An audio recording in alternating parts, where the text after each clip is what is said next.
Remember that body in the woods? Remember that scrap of paper?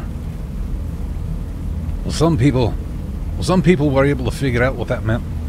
The pipes, the pressure, the rains. All of it was too much. It caused the flood. Normally, such amount of rain would have been problematic, but the water should have receded. We should have lived a more or less normal life during that time. It was going to happen due to, well, simply put, bad construction. And the day came. O'Hara was aware of the governor's bunker. Ran as soon as he knew what was coming. It was more or less innocent. Someone else knew, and someone else was in charge of organising people. O'Hara had to put the bunker in shape, and he did. We just didn't get the invitation to save our lives with him. You may be wondering why he didn't say a thing to his wife then. He was supposed to be on it, with all the others. We managed to actually prove that part, and he wasn't lying. Someone else did. I won't extend on it. I will tell you though, that we managed to get the identity of the corpse that started it all. Our very own John Doe lasted but a few weeks. His name was Robert Guglio. He was an engineer who found our problem.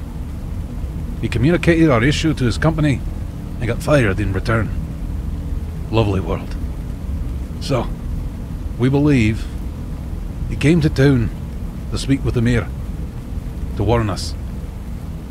We didn't know exactly how, but the woods killed him. Aye, it can happen. And red stepping everywhere around the world. Mother Nature should be respected. As for the rains, they stopped after 3 days. The army got in town the second day to rescue the people still trapped inside the town. With no communications working, that was how long it took for the word to spread to the right ears. Aye, the flood sent us back decades in time. I spent in with that girl I told you about. She barely knew me, so it was quite awkward. Aye, we play Monopoly, a lot. And we spoke about old TV shows, a lot. And we pretended our world wasn't in danger. And after 2 days the rain stopped, one by one, from all directions. Some in packs, but most of them alone. Our dogs came back. All of them.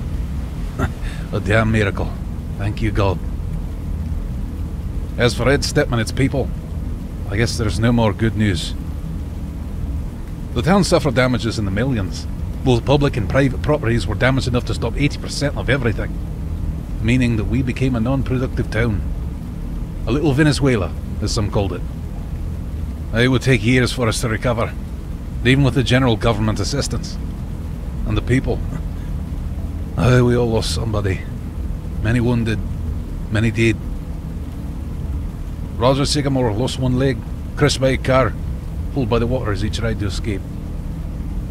The only reason he didn't drown was because the pull was so strong that the car just kept advancing instead of stopping.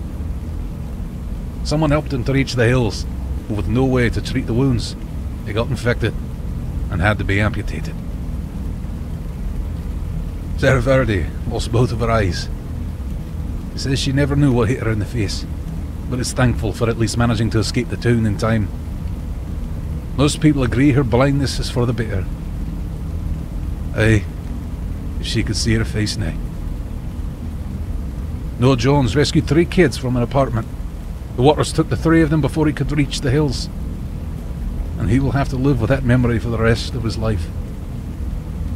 Nobody wants to trade places with him. Not even Nolan, who ended up paralysed from the neck down. But we survived. We're still here. And it can't rain forever. And who's responsible for all of this? Who can we blame? Who's, to at least the very, quit their jobs? We don't have an answer. Officially, this was an act of God. And we all know it was the inaction of men. But they'll have it their way. As they always do.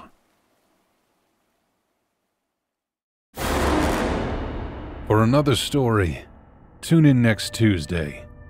Meanwhile, watch another video. And don't forget to like, share, and subscribe. Check the description for our social media. And sleep well. If you can.